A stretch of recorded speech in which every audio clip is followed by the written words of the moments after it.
Okay, hello everyone, this is Tommo here, and welcome to my second Let's Play campaign. In this campaign we're going to be playing War for the Overworld. War for the Overworld, as everyone will tell you, is the spiritual successor to a series of games called Dungeon Keeper, which came out when Bullfrog was in its prime. Other games made by Bullfrog were such as Theme Hospital and Theme Park. You know, classics that my generation will always remember. For years and years we were waiting for a kind of spiritual successor to this game while people were still playing the originals over Hamachi networks, and through Kickstarter we've actually received War for the Overworld. So, I'm sure you don't want to keep listening to me talk, so we'll jump into see what the campaign is like. So we have a very I want to say original map. It's not really original, but the same as Dungeon Keeper. It's the same style, with the way that the land pops up when you hover over it. But first we have to do the tutorial. The tutorial's all I've done so far. I want to keep my impressions and everything very fresh in this game. Unlike Anno, where I've gone through the whole campaign and done everything before, and I'm kind of using that campaign to refresh my memory for the new Anno, which will be coming out in a few months. And with this game, I have no idea. So, start, we're going to load up. I've been looking for someone to spearhead my campaign. But before we get stuck in, let's refresh that old mind of yours. Yeah, all I've done is the tutorial so far, so we're going to do that again. And then in the next video I'll jump into mission 1. As always, I'll shut up whenever cutscenes play. So, without further ado, let's get started. Now go! Welcome back, Underlord. I must say, I wasn't expecting you quite so soon. The transference may have left you feeling a bit foggy in the head. Focus now. I'll try to ease you back into it. Fortunately, this does seem to get easier each time. This is your home realm, the source of your power, and the anchor that binds you to reality. Many years ago it was destroyed, and you were cast out into formless nothing. Fortunately, you've returned from your exile to once again challenge those who would stand between us and the mortal realm of Kairos. Your resurrection heralds the next phase of our assault upon its wretched empire, now led by the newly crowned Emperor Lucius. But he is least and final of our worries. It's his generals and the protection of their goddess Kira that will truly test our mettle. Ready yourself, Underlord.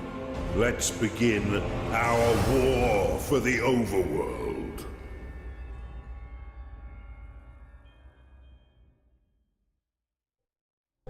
Welcome back, Underlord. It's been a long time since you were banished to the Ether.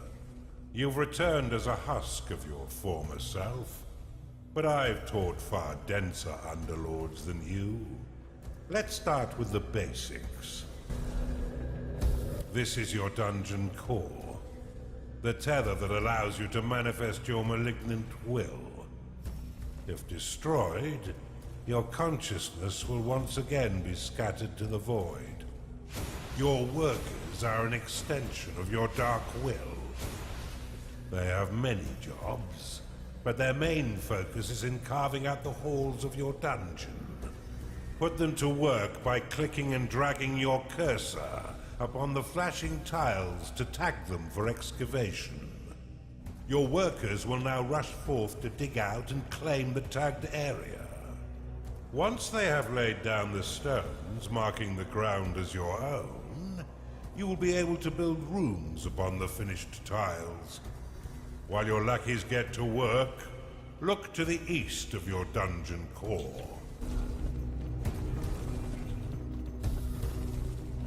Okay, so, first impressions. The style is very much the same. There are some differences already though.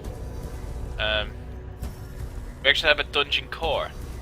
In the Dungeon Keeper games we had a dungeon heart, which was kind of like a pulsing red heart in the middle of your dungeon.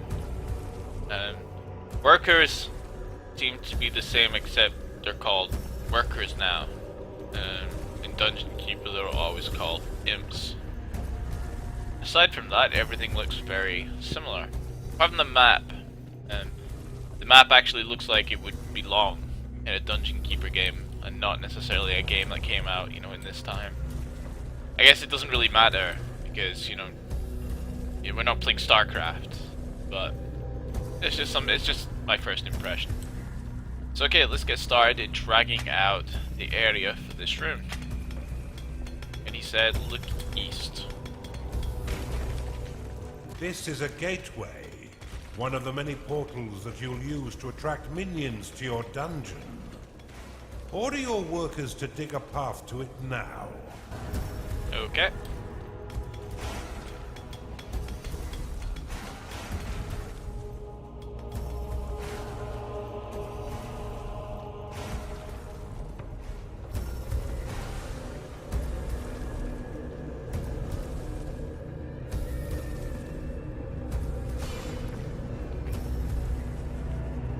Underworld Gateway.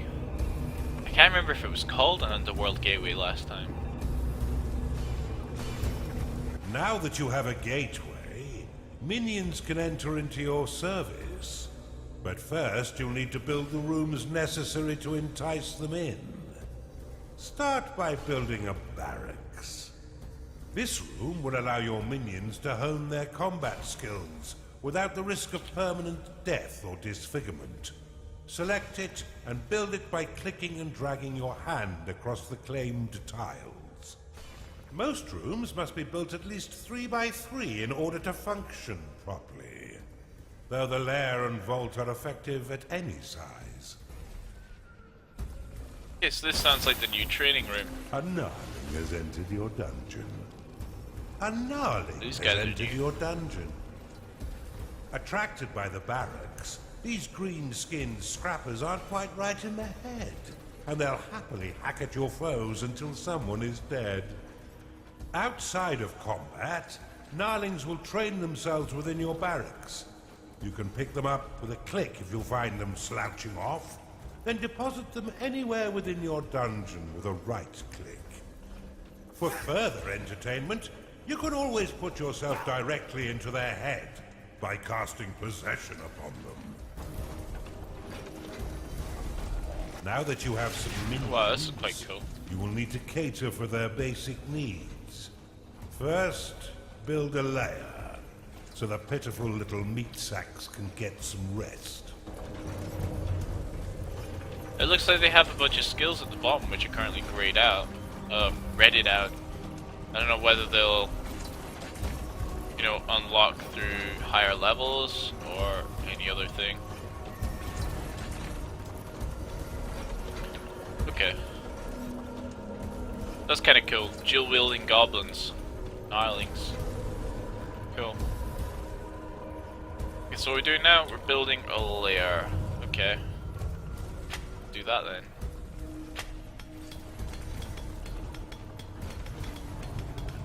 Only room for your intelligent... Okay. Your intelligent minions to rest in and recover their health. Unconscious minions will return to the lair by your workers. All intelligent minions require a lair. We actually have intelligent minions? These things don't look very intelligent. Why is everything that isn't a worker intelligent? Since I know workers don't need to sleep. We'll have to see.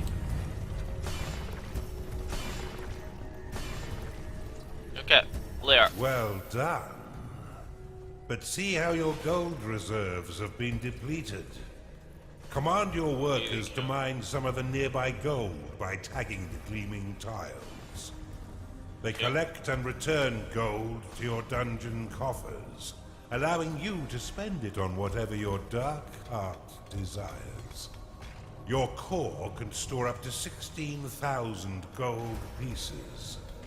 But if that number sounds pitifully small, or if wealth inspires the evil in you, simply build a vault to store more.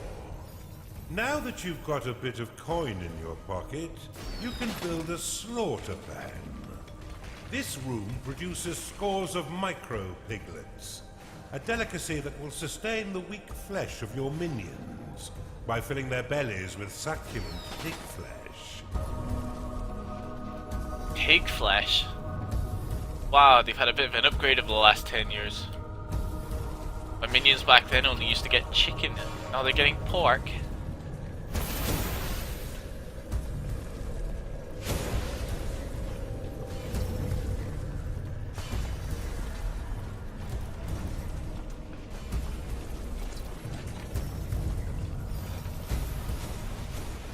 Your dungeon has been breached. Cast Rally upon these spectres, and your minions will immediately sally forth to wreak bloody havoc. Is there a hotkey for Rally?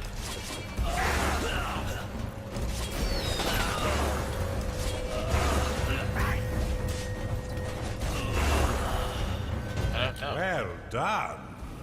Now finish off the rest of these manifestations with a second Rally flag.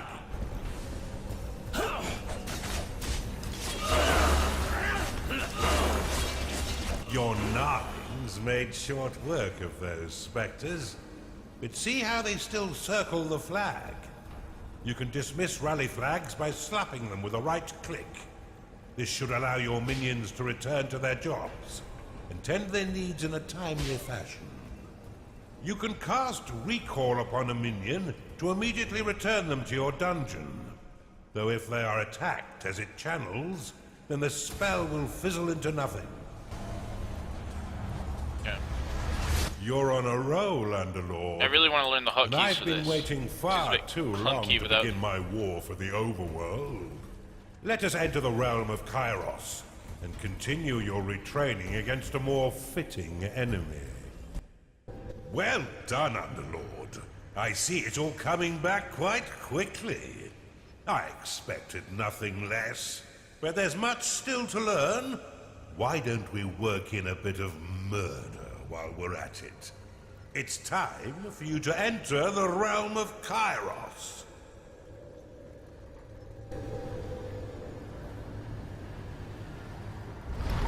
Okay, so that was the tutorial mission. Then thank you for watching, everyone. Next time we will jump back into the world of Kairos. So if you liked, please leave a like. Also please leave a comment to tell me what I can do better. And if you want to see more videos, please subscribe. So once again, thank you for watching, and I'll see you next time in War for the Overworld.